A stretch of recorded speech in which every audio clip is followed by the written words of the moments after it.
Fala, meu querido aluno, minha querida aluna, professor Willam Cunha na área. Vamos lá, vamos indo, vamos progredindo com o nosso módulo, a nossa matriz de medicina legal. O papo aqui é só medicina legal, tá?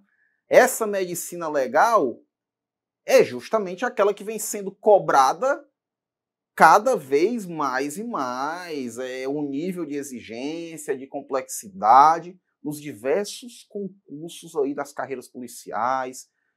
Veja que eu sempre costumo dizer, são 5 pontos, 10 questões, 5 questões valiosas. Então bora lá. Bora, vamos fazer a diferença.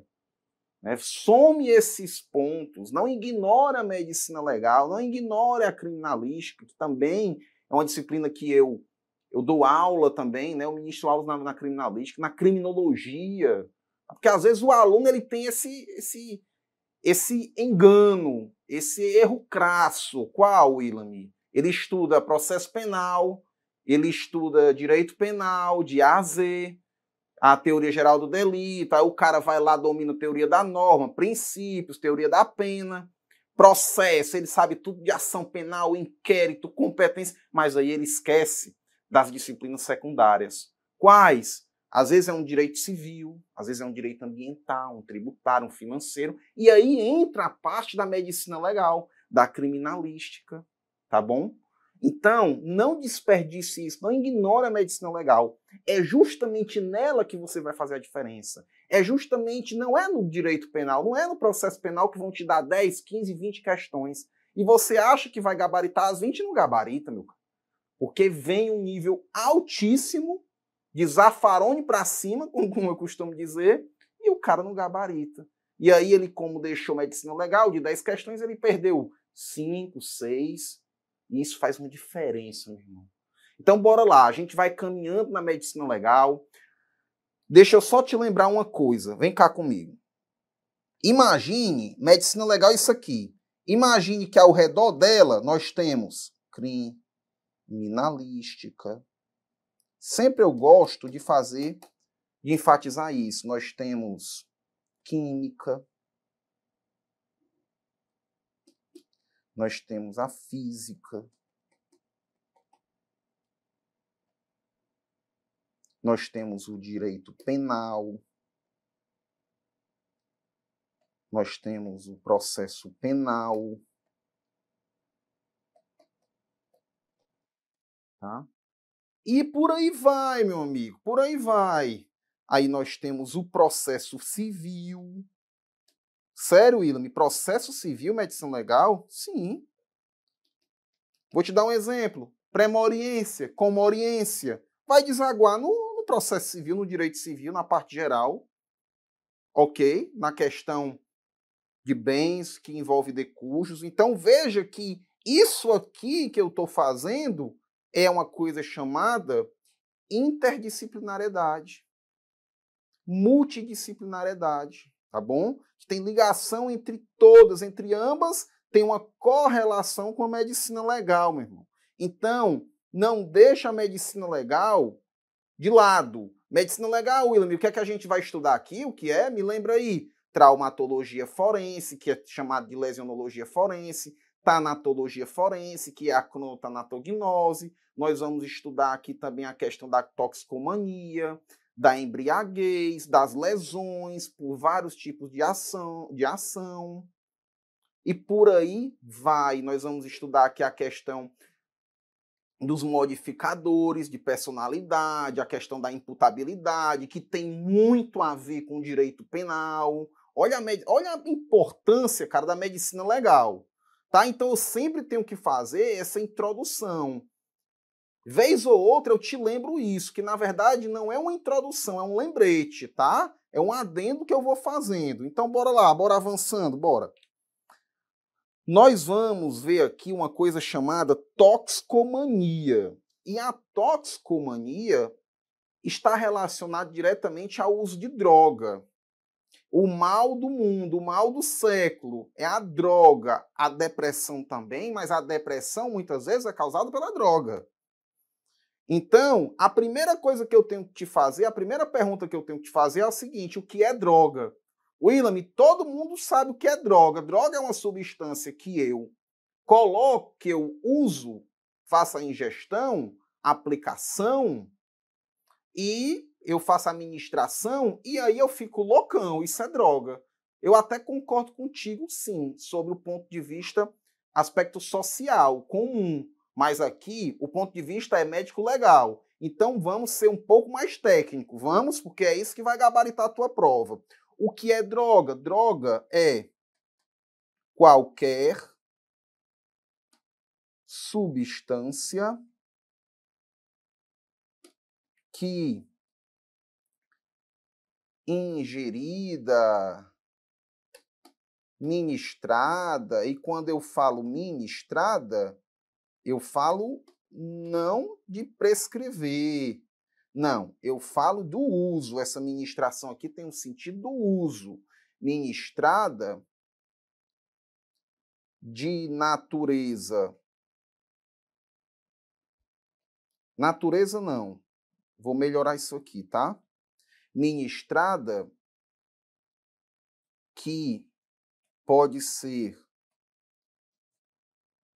natural ou simplesmente sintética,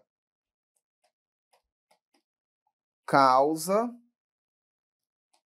modificações no organismo e também dependência física e psicológica. Isso é droga. De uma maneira bem simples, eu estou te falando o que é droga. E diante do uso de drogas surge algo importante. Decorre uma coisa chamada tolerância. A tolerância ela é importante, ela pode ser questão da tua prova. Ela pode ser questão de prova, William? Pode, bora lá. Alguns tipos de drogas, depois de repetidas administrações, levam a um efeito chamado tolerância. Ok. E com o tempo o usuário é levado a duas situações, William. Quais são elas? A primeira é a dependência física. A primeira é a dependência física. Veja que o sujeito vai adquirindo pouco a pouco uma coisa chamada transtorno de ordem fisiológica. O que é isso? Muito simples, ó. O sujeito, esse transtorno de ordem fisiológica diz que, ou significa que, com o decorrer das administrações, ou seja, do uso,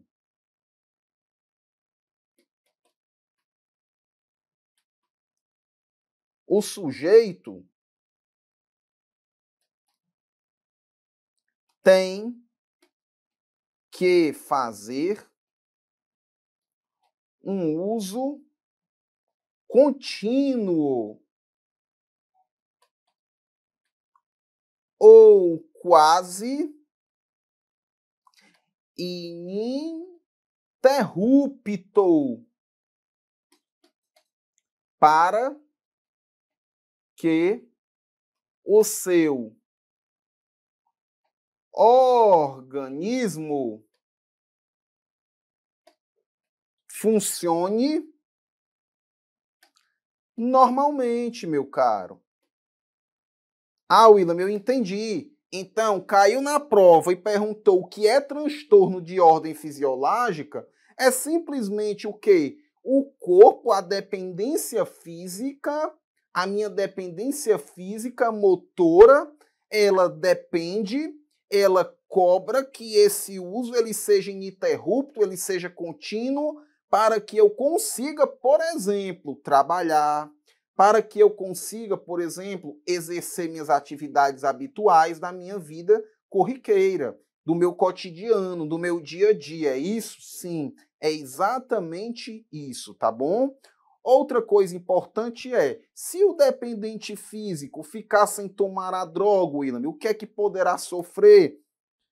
Meu querido, sudorese, bora lá, sudorese, ele pode sentir cãibras,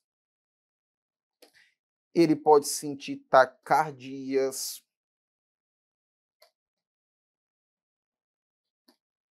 ele pode sentir tremores, tá?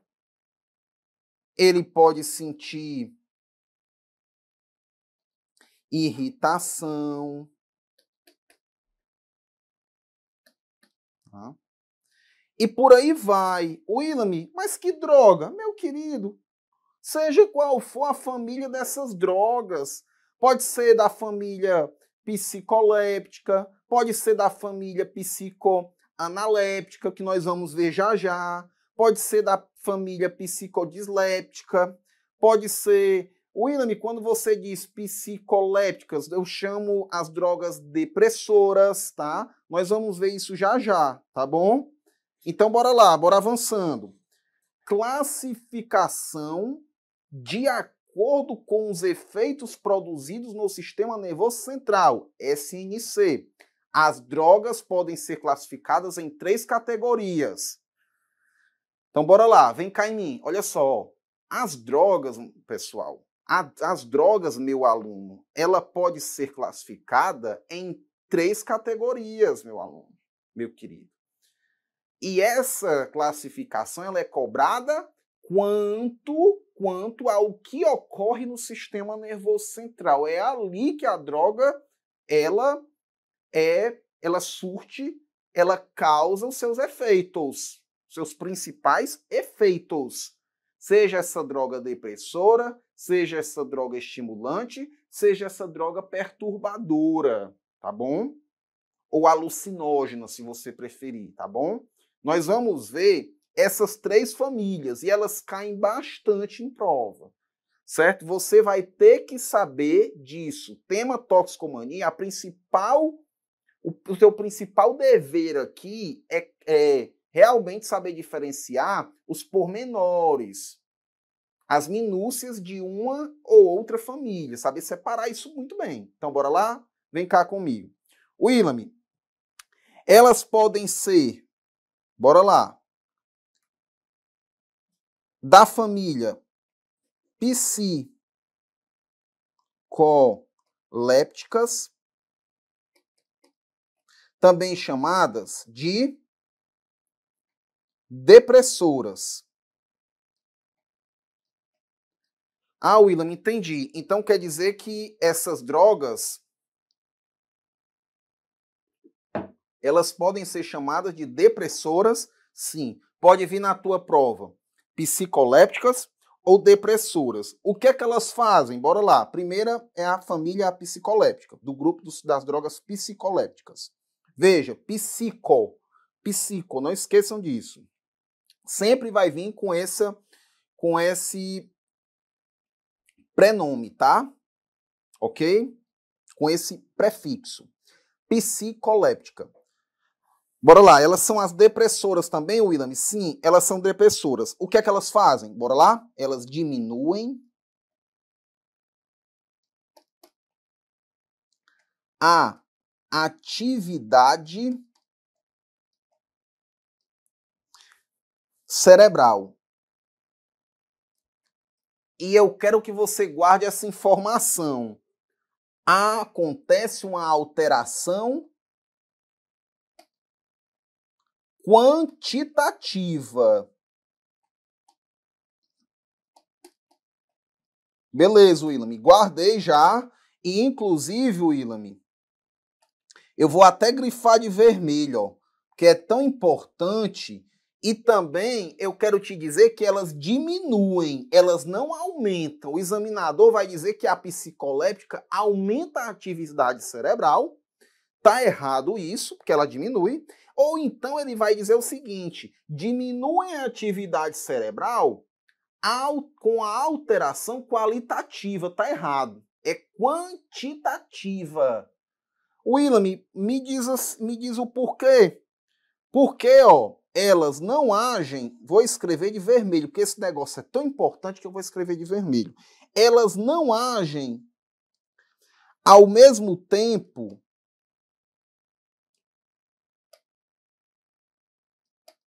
nos dois eixos, nos dois centros. William, centros? Que centros? Sim. Primeiro, olha só, vá só anotando isso. Primeiro, deprimem os centros inibitórios. Ah, William, o primeiro centro que você está falando é o inibitório, é isso sim. Deixando livre, olha só, moçada, olha só, meu aluno, deixando livre os centros excitatórios. Excitatórios. Ah, William, primeiro elas deprimem os centros inibitórios, elas deixam livre os centros excitatórios, ok?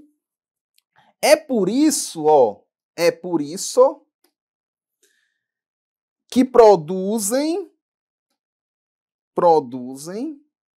uma excitação inicial, olha, vou já te dar o exemplo dessas drogas, quais são elas? Excitação inicial. Professor, diz logo aí que eu vou comprar. Não, não faça isso não, né? Não faça isso não. E depois é que vem os efeitos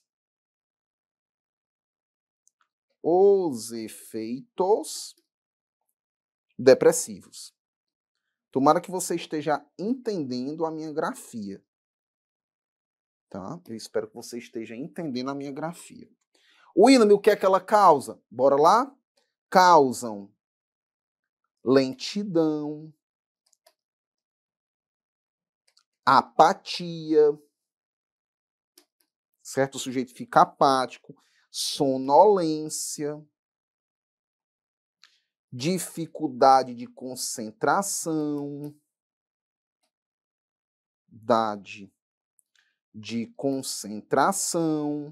tudo bem? Ok, meu querido? Dificuldade de concentração, perda de memória. Ok. William, me dá exemplo. Bora lá para os exemplos. Exemplo. O álcool, certo? Os calmantes. Lembram dos calmantes, daquele bichinhozinho pequenininho que é uma peste aquilo ali, meu irmão? Rapaz, tem comprimido daquele ali, várias e várias substâncias, que aquilo ali, meu irmão, você toma você começa a dormir no dia, 7 da noite, você vai acordar no outro dia, meio-dia, sem saber nem onde é que tá. E no caso, você vai acordar depressivo, com um marasmo, uma coisa impregnada dentro de você. Aquilo ali, sabe o que é? A diminuição da tua atividade cerebral foi tão agressiva nela, de maneira quantitativa, que tu tá lento, tu tá apático. Tu tá apático, meu irmão. Apático total. E esses calmantes, eles são das famílias de quem? Dos barbitúricos, são os chamados barbitúricos. Os benzodiazepínicos. Tudo bem? Ok? William, tem mais? Tem outros exemplos. Os inalantes. Quais? Éter, acetona. o chamado lança-perfume, né? Lança-perfume, e por aí vai, tá? Cola de sapateiro, eita, essa é famosa, né? Passa até a fome, não passa cola de sapateiro, não é? Que esses meninos ficam usando para passar fome na rua, né? E nós temos também o ópio e os seus derivados. Ah, William, então o ópio é depressor? Sim, é depressor sim. Me dá exemplo? Olha aí, heroína.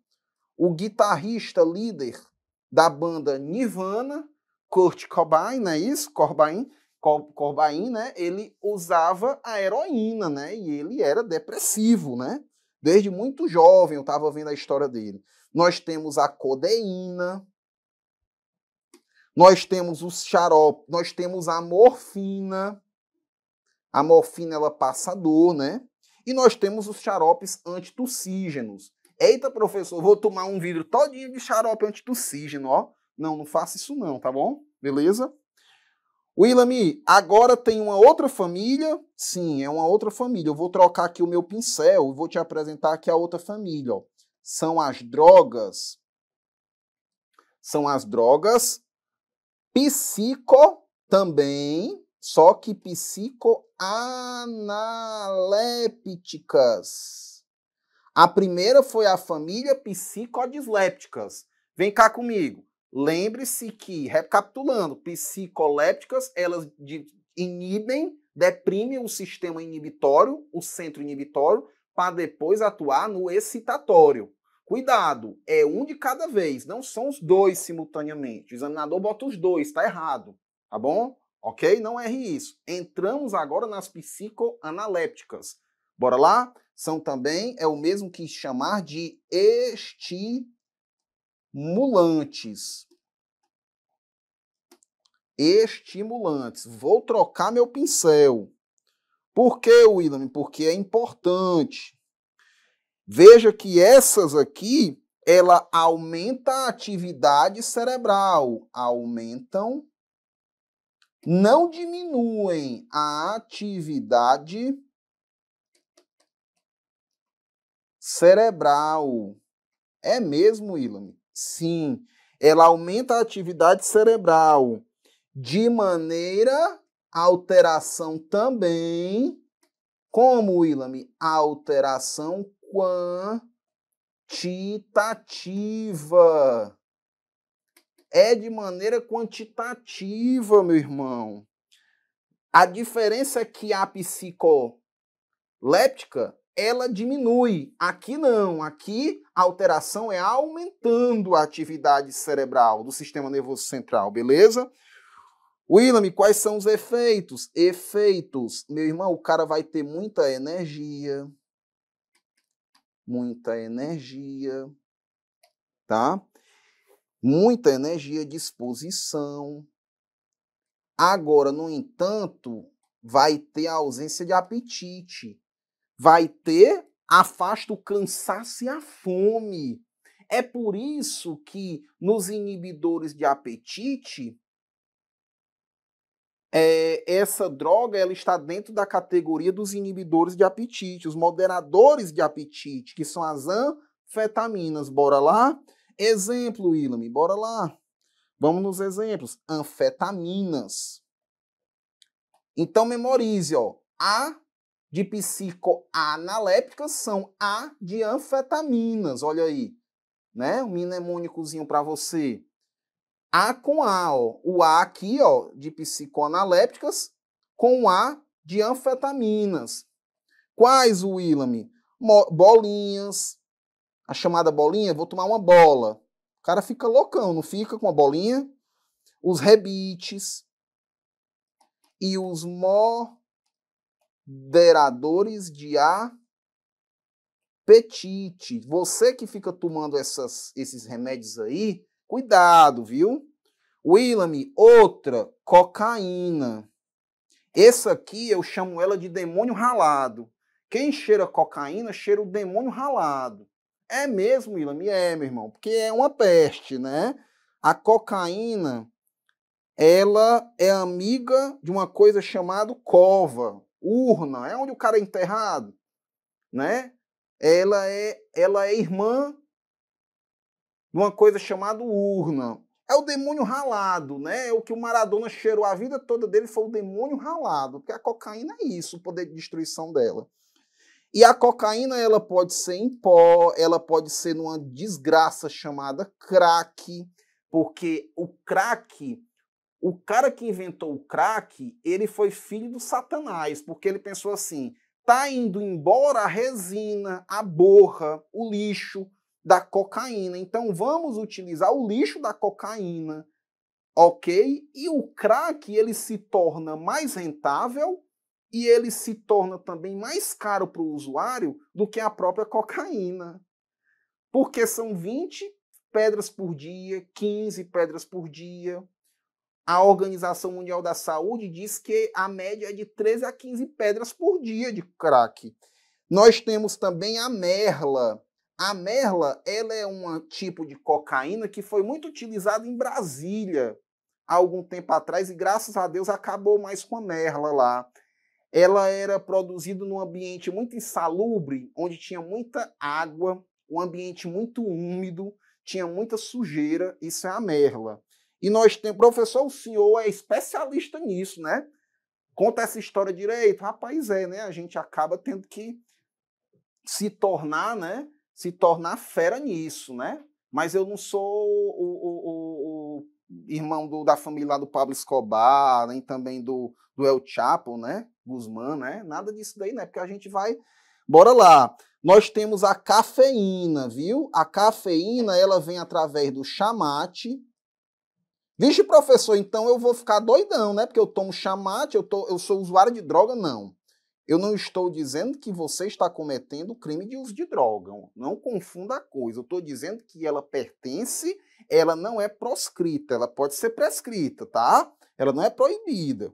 Nós temos aí o pó de guaraná, o café, pó de guaraná. Professor, então realmente tira o sono? Tira sim, tá? É verdade sim, isso não é lenda não, tá mais do que, tá bom? Nós temos a nicotina, e a nicotina é o tabaco, tá bom? É o tabaco. Professor, qual é a outra família das drogas que nós temos que ver? Qual é a outra família das drogas que nós temos que ver? É aqui, ó. Vamos aproveitar esse pedacinho do slide que ainda tem para falarmos de mais uma família. São as drogas psicodislépticas, meu caro. Drogas psicodislépticas.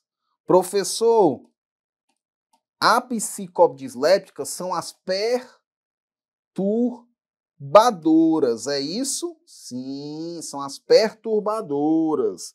Elas agem de maneira qualitativa. Ao contrário das outras duas, elas não agem de maneira quantitativa. Ela age de maneira qualitativa. Entendi, professor. Quais são os efeitos dela?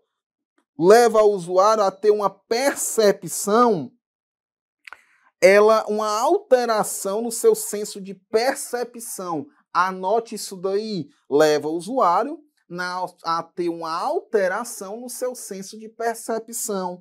Por exemplo, Willamy, distorção de tempo e espaço. O cara não sabe onde é que está, não sabe que espaço tem diante dele. Ele também fica tendo confusão mental. Ok, anote isso, confusão mental. Ele fica sem noção de tempo e de espaço. Exemplo, professor Willamy. Bora lá para os exemplos. Exemplo, a maconha, que é o THC, delta 9 tetrahidrocannabinol. O nome dela é esse, né?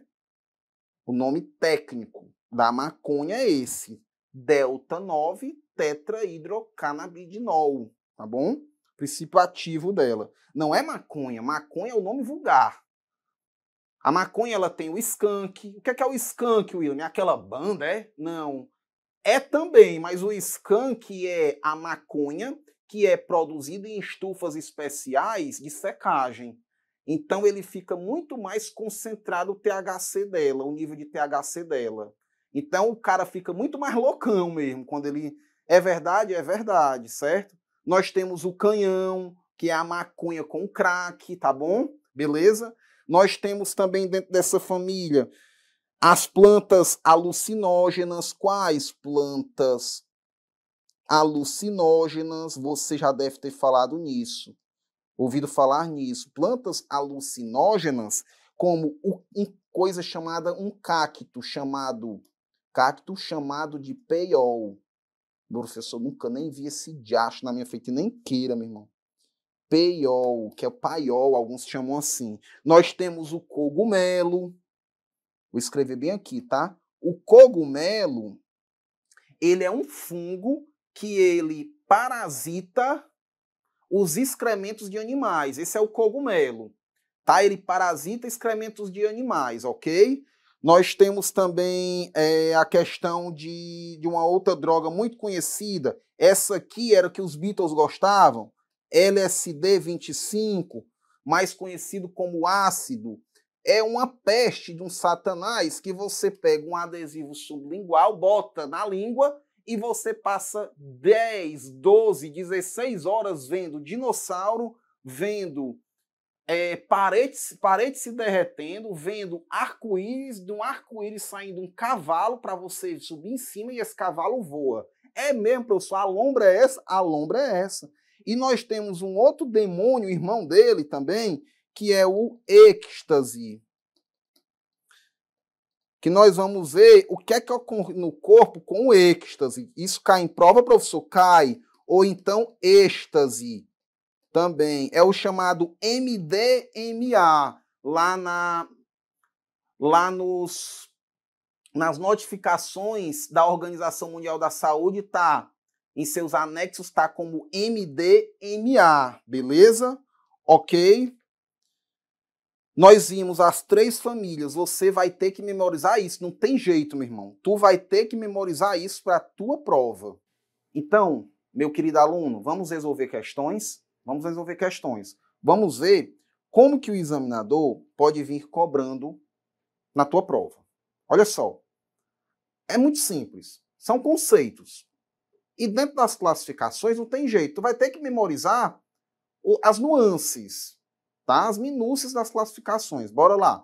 As drogas psicodislépticas, veja que as drogas psicodislépticas são as chamadas drogas perturbadoras, alucinógenos. Diminuem a atividade cerebral de forma quantitativa. Meu irmão, tá errado. Tá errado. É de forma qualitativa, não é verdade? É de forma qualitativa que elas alteram a atividade cerebral. De forma quantitativa é a família das drogas psicolépticas, que são as depressoras, e da família das drogas psicoanalépticas, que são as estimulantes. Não é isso que nós vimos? Tá vendo como você vai ter que ficar atento a esses nuances? Bora para a próxima questão? Bora lá. O álcool, agindo sobre o sistema nervoso central, é um poderoso depressor. É verdade isso? Sim, ele é um poderoso depressor, sim. Né? Ao lado de muitos outros aí, que foi a primeira família que eu te falei. E essa família é chamada de família das drogas psicolépticas, meu cara. Então a alternativa correta é a letra A. Simples, não é verdade? Como é simples? E agora eu falo de drogas em espécie. Drogas em espécie. Então vem cá comigo. Bora lá? Nas drogas em espécie, vem cá comigo na tela. Algumas drogas em espécie. Algumas drogas em espécie. Álcool. O álcool, pessoal, ele vai agindo sobre o sistema nervoso central. Ele é um poderoso depressor, você não pode esquecer disso, né? Ou seja, se ele é depressor, ele pertence à família das drogas psicodislépticas. Como consequência, haverá mudanças psíquicas com distúrbios sensoriais e motores. Se ingerido em quantidade elevada, podem ocorrer convulsões com a morte e por parada cardíaca ou respiratória, beleza? Então vem cá. Cocaína. A cocaína, pessoal, substância natural extraída do hepado ou folha de coca. Com esse nome científico, é Erythroxylon coca. Traz a sensação de intensa euforia e poder. Então veja que a cocaína ela é da família das drogas psicoanalépticas. Elas estimulam, dão essa falsa energia, né? Ela também é da família ela também ao lado dela nós temos as anfetaminas, tá? Eu falei disso, não foi isso? Temos o próprio nicotina, tabaco. É por isso que quando a pessoa está em fase de desintoxicação, largando o vício do cigarro, do tabaco, ela fica nervosa, né, tendo tremores, não é verdade? E diz o seguinte, causa dilatação das pupilas. Cuidado, cocaína causa dilatação das pupilas. Ela tira a sensação de cansaço e ansiedade, né? Levam a sensação de cansaço e ansiedade, desculpem. E o aumento das doses pode provocar irritabilidade, agressividade, delírios e alucinações. É a chamada psicose cocaínica. William, se perguntarem na minha prova o que é psicose cocaínica, o que é que eu digo? Qual assertiva eu procuro? Que é tudo aquilo que, com o aumento das doses, pode provocar irritabilidade, agressividade e delírios e alucinações, tá bom? Vamos mais à frente. Maconha. A maconha, eu falei, né, que é uma erva cujo nome é Cannabis sativa L. Cannabis sativa L. Seu princípio ativo é o delta-9 tetrahidrocannabinol. Eu não falei tetrahidrocannabidiol. Cuidado. Eu não falei o cannabidiol. O cannabidiol, vem cá comigo. O Conselho Federal de Medicina, através de uma portaria, ele liberou o uso do canabidiol para tratamento de determinadas doenças. Em alguns xaropes, tratamentos de asma, em que o sujeito tem dificuldade de respirar. Ele não liberou o tetrahidrocannabinol. Não foi o delta-9 tetrahidrocannabinol. Tá? Ele liberou sim o canabidiol. Cuidado com isso. Vem cá comigo, volta aqui. Então, o nome dela é esse, científico. O nome não é maconha, já falei. O nome não é skunk. Isso pouco importa.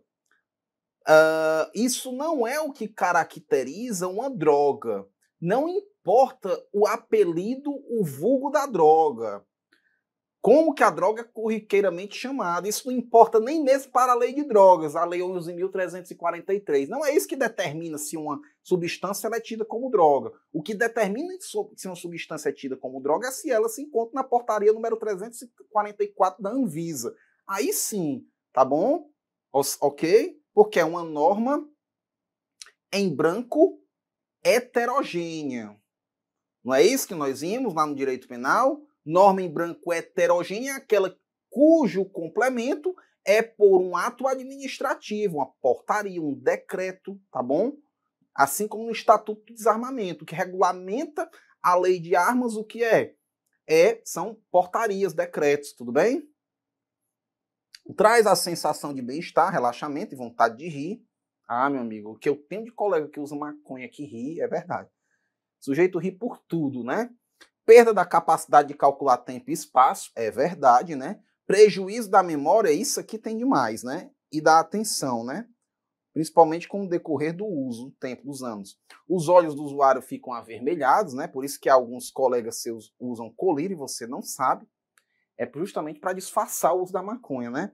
A boca fica seca, o coração dispara, é verdade. Toma-se muita água também. E o uso continuado leva a problemas respiratórios, como bronquites, tá? Então, para quem acha que maconha não faz mal, só faz bem à saúde, você tá errado, tá bom? E pode causar infertilidade no homem, tá bom? Cuidado com isso aqui, tá? A capacidade dele não mais procriar, tá certo? Vamos avançando. Anfetaminas, conhecidas como as bolinhas ou rebites, são drogas sintéticas estimulantes. Verdade. São drogas sintéticas estimulantes. Provocam insônia e perda do apetite. Sim, por isso que elas são usadas aonde? Que eu falei, lembro? Nos inibidores de apetite. Sensação de plena energia e os faz falar mais rápido. Ok.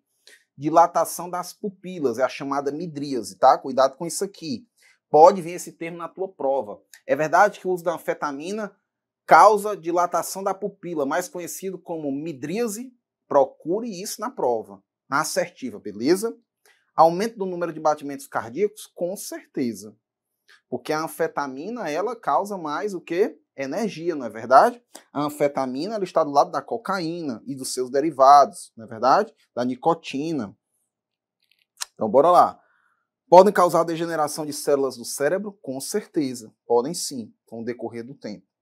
William, temos a cola de sapateiro, né? Essa aqui não está sendo tão utilizada hoje em dia, mas se usa sim ainda, né? Efeitos rápidos.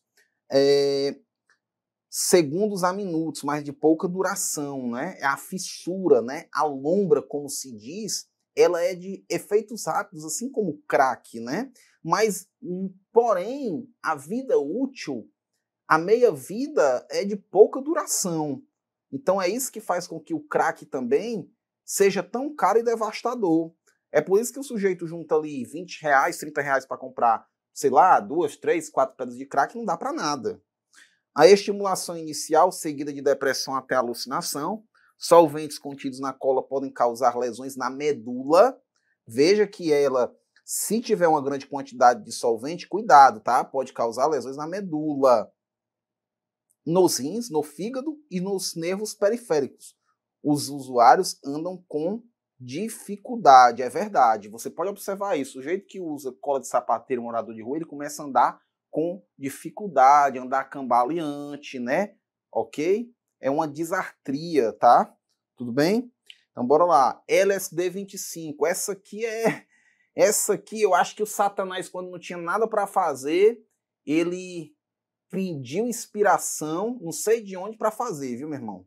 Essa aqui é a dietilamida do ácido lisérgico. William, eu tenho que memorizar isso? Tem. Substância, ela é alucinógena. Se ela é alucinógena, ela também é perturbadora. E ela é da família das drogas, que você já deve saber, das drogas psicodislépticas. Cuidado. Outra coisa, tá, pessoal? Ela é sintetizada em laboratório. Tem que ter um refino todo especial com LSD. Por quê? Porque essa substância, essa sintetização do laboratório é a partir de um fungo conhecido como esporão do centeio. Cuidado, hein? Esporão do centeio. Ela causa distorções perceptivas nas cores, formas e contornos, eu já falei sobre isso. Ela causa sinestesia, ou seja, na qual os sons parecem adquirir formas que ficam coloridas. Olha aí, o sujeito ouve uma coisa e ele acha que é um som, esse som ele acha que é uma imagem distorcida. Veja aí o quanto ela é agressiva, né? O quanto ela causa, de maneira qualitativa, como eu falei para vocês, essa confusão mental, ok? O LSD ele tem poucos efeitos no corpo, ou seja, orgânico, tá? Físico. O pulso pode ficar mais rápido, as pupilas dilatam e a pessoa passa a sentir excitação. Cuidado com isso aqui. Pode causar uma coisa chamada flashback. Professor, o que é esse flashback? São aquelas músicas românticas, é para eu dançar com minha namorada? Não, não é isso. Esse efeito flashback é um efeito que pode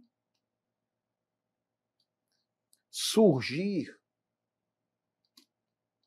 após alguns meses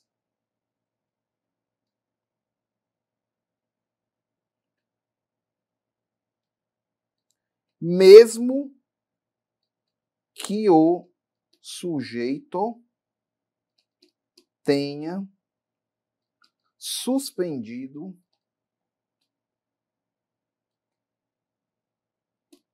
o uso do LSD-25, mais conhecido como ácido. William quer dizer que depois de 3, 4, 6, 8 meses, o cara pode sentir esses efeitos aqui, esses sintomas do LSD, mesmo sem utilizar, ele limpo? Pode. Pode sim, ainda que rapidamente. Deus me livre, viu, professor? Pois é. Então, olha só como é devastador o LSD. Qual droga tem um efeito flashback? Letra A, cocaína, maconha. Letra C, LSD. LSD, letra C. Cuidado com isso na tua prova, tá bom? Beleza? Bora avançando. Êxtase. Esse aqui é aquela galera que diz assim, não bora fritar, bora. Esse aqui é uma loucura, meu irmão. Esse aqui também é alucinógeno, tá? É mais conhecido como... É uma espécie de anfetamina, MDMA, muito potente, consumido na forma de comprimidos, né? Eles são coloridos, né? Rosa, azul claro. Conhecido como droga do amor, né? Cuidado, qual droga é conhecida como droga do amor, William? Porque causa superexcitação ao toque da pele, tá? Estimula a comunicação e melhora o humor dos usuários. Como efeitos colaterais, te prepara aí, porque é muita coisa, meu irmão. Taquicardia, hipertensão, convulsões, trombose, hemorragia cerebral, hipertermia, elevação da temperatura corporal acima de 40 graus, é por isso que dá muita sede. Em locais que tem rave, você não encontra bebida alcoólica, mas o que você encontra de água, meu irmão, certo? É 10 litros, é 8 litros tranquilamente, tá bom? Boca muito seca, boca seca, muita sede, né? O sujeito pode ingerir até 10 litros de água de uma só vez. Diminuição do apetite, claro, né? Porque é família anfetamina. E atenção dispersa, episódio de pânico, irritabilidade, ansiedade e o melhor de tudo, morte súbita. Beleza? Então ela pode causar morte súbita. A heroína, vamos lá, a heroína ela é muito conhecida, né? Desde a época da Guerra do Vietnã, ela já se tornou conhecida, né? Porque os combatentes americanos usavam a heroína, né? Eles andavam ali com heroína. Porque a heroína, ela melhora, ela alivia muito a dor, tá? É uma substância depressora seminatural obtida a partir da modificação química da morfina, tá? Ela, então, William, quer dizer que ela é obtida a partir da modificação química da morfina? Sim. Cuidado com isso na tua prova, tá? Que, por sua vez, ela é sintetizada a partir do ópio, retirado de uma papoula. Então, a sintetização dela é do ópio, tudo bem? Ela vem da modificação da morfina, mas a sua sintetização, o seu refino, é retirado de uma papoula, do ópio, tá? Tem como efeitos colaterais aumento do sono, diminui a dor, cuidado.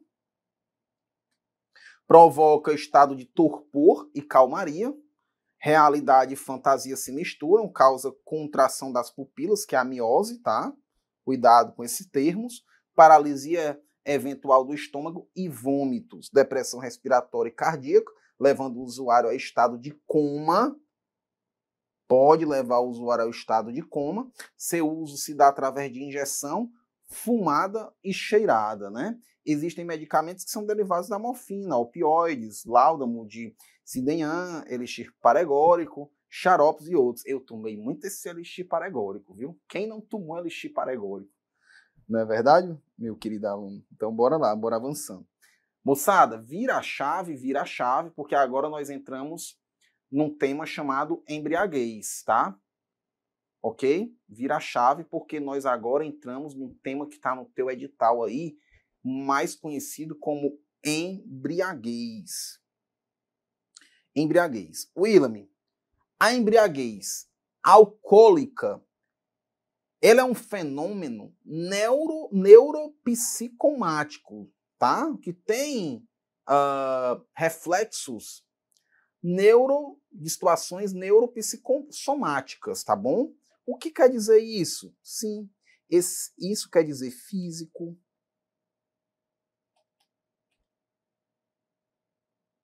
isso quer dizer psicológico. Esse neuropsicomático quer dizer físico, psicológico. Então, sintomático.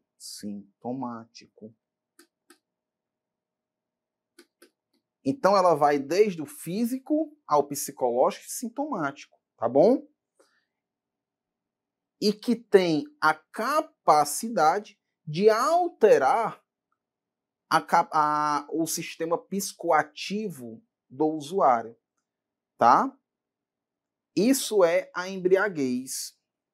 Eu não estou falando de alcoolismo crônico. Não confunda embriaguez etílica aguda, que é essa aqui, com o alcoolismo crônico.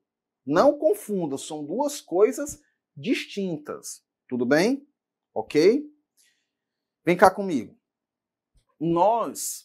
Para que nós possamos entender isso na tua prova, nós agora vamos ver algo que talvez você até já conheça, que são as espécies de embriaguez. E isso deságua ou isso decorre de uma coisa chamada de imputabilidade, que é um elemento da culpabilidade.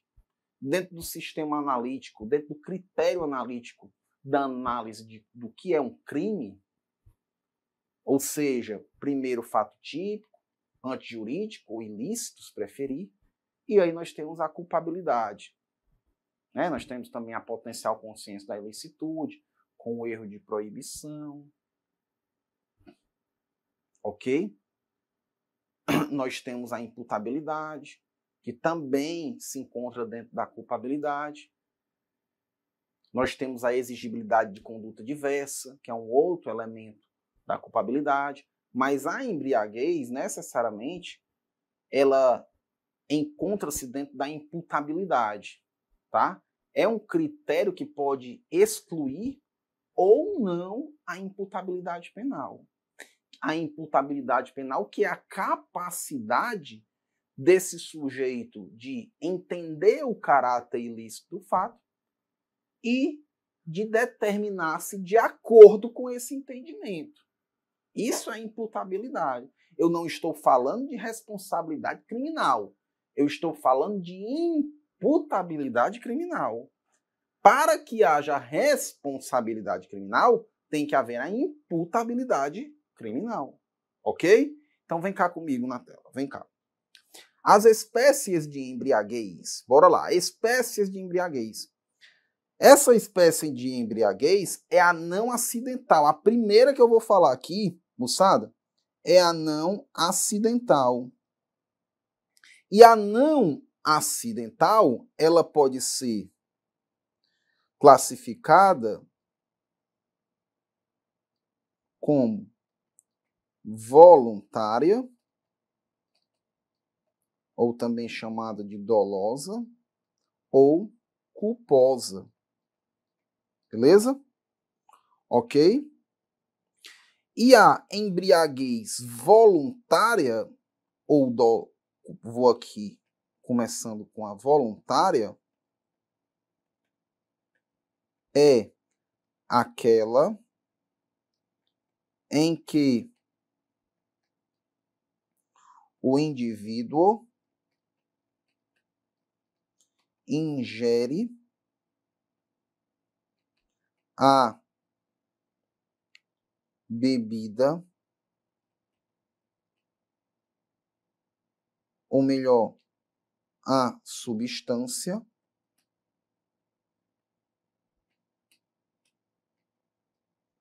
com a intenção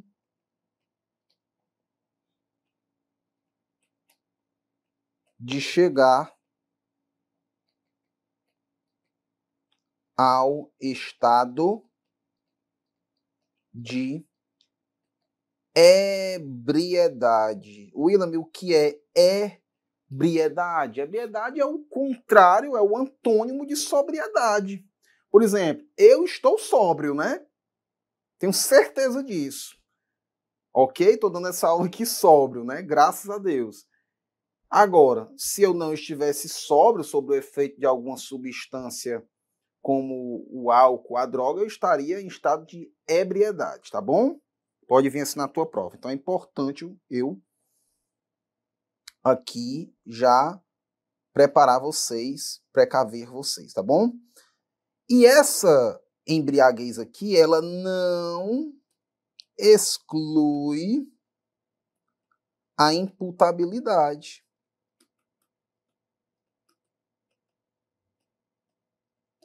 Dade penal. Podendo ser alcançado pela teoria da actio libera in causa. William, eu lembro que eu vi esse troço dessa teoria lá no direito penal. É verdade. É verdade, você viu isso no direito penal. Vem cá. Teoria da actio libera in causa. Teoria da ação livre na origem. Teoria da ação livre na origem. Repito, teoria da ação livre na origem. Ou seja, o dolo do sujeito não vai ser analisado depois que ele consome a bebida alcoólica. O dolo do sujeito vai ser analisado antes de ele ingerir a bebida alcoólica. Ou seja, ele tinha a opção de ingerir ou não a bebida alcoólica. Ele ingeriu a bebida alcoólica e matou uma pessoa no trânsito. Então não vai ser analisado após, vai ser analisado antes. Ou seja, se vai ser analisado antes, ele tendo a opção de não escolher beber, ele escolheu ingerir a substância alcoólica. Por isso, não exclui a imputabilidade, a culpabilidade dele. Então, essa teoria é justamente para isso. Tá? Para não ter mais, essa teoria é uma teoria que vem do direito italiano. Ok? De Julio Battaglini. Ele lá na Itália, há décadas atrás, criou essa teoria. E o Ministério Público vem usando essa teoria. Os delegados de polícia vêm usando essa teoria. Tá bom? Então, bora lá. William, nós temos a embriaguez culposa. Essa aqui, o sujeito fica embriagado por imprudência.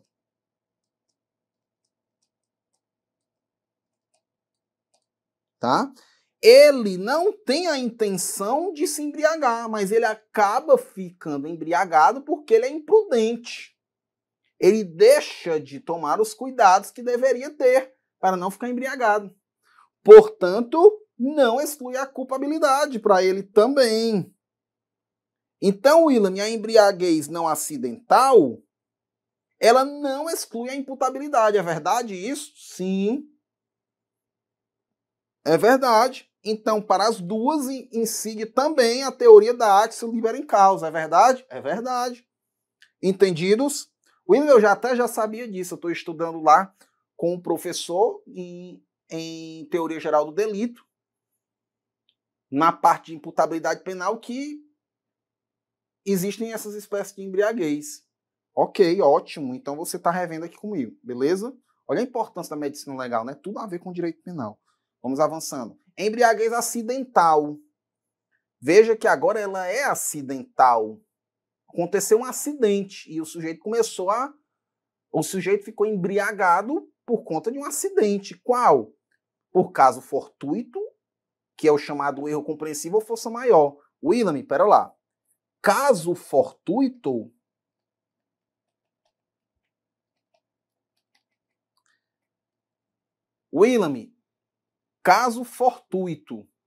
há um caso que ele é fortuito e que faz com que o sujeito se embriague, é verdade? É verdade. Me dá um exemplo. Caso fortuito, vem cá comigo. É aquele tio, eu vi até um caso disso. O tiozinho, 80 anos, uma coisa assim, ele estava tomando um remédio controlado, eu não sei qual. E ele tinha um hábito no Rio Grande do Sul, frio, que é ele tomar um vinho, um cálicezinho de vinho no almoço. Ele estava no restaurante, tomou 1, 2, 3 cálices de vinho, começou a ficar animado e aí começou a fazer atos obscenos para a moça que estava do lado, na mesa, né? O tiozinho ficou animado, né? E aí, isso daí é um caso fortuito, essa embriaguez. Tudo bem? Willam, se essa embriaguez ela for completa, o que é que acontece? Se ela for completa, quer dizer que retirou totalmente a capacidade de entendimento da situação do sujeito. Ou seja, ele não tem capacidade de se autodeterminar. Então, se completa, exclui a imputabilidade, ok? Cuidado com isso. Willam, e se for incompleta? Ora, aquilo que é incompleto é aquilo que não é total. É aquilo que não é pleno. Então, ele tem um certo grau de discernimento. Neste caso, haverá apenas uma redução de pena, ok? Como você já sabe disso, não é verdade? Então, vem cá comigo na tela, no nosso slide. Eu falei do caso fortuito. Vou falar agora da força maior. Me dá um exemplo de força maior, Willam. Força maior é o chamado soro da verdade, né? É o soro da verdade. Willam, o que é isso? O soro da verdade é aquele gerente de banco que, eu já vi isso, ele é sequestrado, né? Ele é arrebatado, entram na casa da sua família quando ele vai saindo para o banco e obrigam ele a dar a senha do cofre do banco, abrir o cofre do banco, e ele diz que não vai. Aí dizem que vão matar a família dele, mas também aplicam uma injeção nele ou dão a ele um comprimido, uma bebida chamada soro da verdade. Ele fica muito loucão e acaba cedendo aí ao que o sujeito quer. Do mesmo jeito, se completa ou incompleta, tá? Vai ter consequências diferentes, ok? Repercussões diferentes. Vamos para a embriaguez patológica. Essa aqui é tida como considerada doença mental. E se é considerada doença mental, o sujeito poderá ter como consequência uma medida de segurança, caso ela seja completa, né? Ou poderá haver uma redução de pena, caso seja incompleta, ok? Você tome cuidado com isso. Mas, sobretudo, ela é uma embriaguez patológica considerada como uma doença mental, ok? A embriaguez pré-ordenada é aquela que tem um especial fim de agir. Qual? O sujeito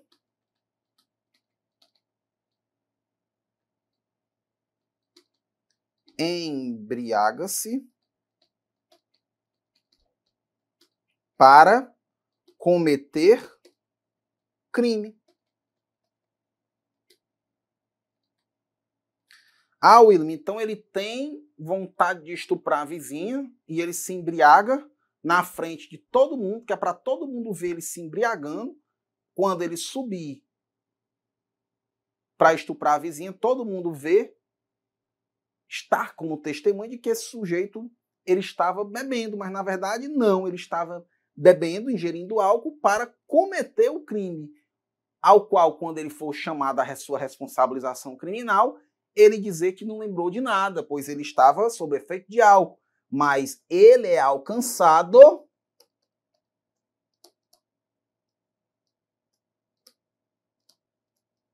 Pela teoria que nós já falamos,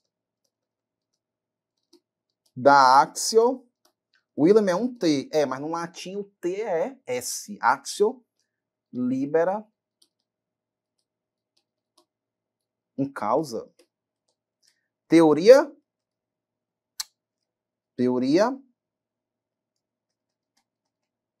livre na origem. Tudo bem? Ou seja, ele vai ter responsabilização criminal. Cuidado, aqui tem uma causa de aumento de pena. Artigo 61 do Código Penal como agravante. Além da pena lá, do crime, ainda vai ter um agravante sobre ele. Qual? De ter se embriagado e assim cometido crime. Tudo bem? Ok? Cuidado com isso, tá? Bora lá? Vamos resolver uma questãozinha. O LSD causa um efeito chamado flashback, é verdade? Sim. O LSD ele causa um efeito chamado flashback. Nós falamos disso, né? Que é aquele efeito que após alguns meses, né? Casos até de mais de meses e meses, do sujeito ter o retorno disso, de efeitos, né, causados pelo uso do LSD, ok? O abuso crônico da ingestão de álcool pode acarretar a síndrome de Verne-Korsakov? Sim, pode sim. Willem, o que é isso, hein? Essa síndrome, ela está relacionada ao abuso do álcool, tá? Onde o sujeito ele pode ter paralisações, rigidez na face, tá? Nos músculos da face. Ele pode ter amnésia anterógrada e a amnésia retrógrada. Willem, vem cá comigo. Amnésia anterógrada é aquela amnésia que o sujeito passa a não mais lembrar de fatos que ocorreram há pouco tempo. Ela é a anterógrada. E a retrógrada é a amnésia de fatos que ocorreram há muito mais tempo, no passado, realmente, há meses e meses ou anos, tudo bem? Então, ela pode atacar nos dois eixos, agredir os dois eixos da memória, tudo bem? Volta cá comigo no nosso slide. Então, essa síndrome, ela é a de Verne-Korsakov. Foi quem percebeu isso, esse sujeito aqui, esse estudioso aqui, tá? A embriaguez alcoólica aguda se caracteriza por um conjunto de manifestações psiconeurossomáticas, resultantes da intoxicação etílica imediata, episódica e passageira. Eu não falei de embriaguez alcoólica crônica, eu falei embriaguez alcoólica apenas, tá?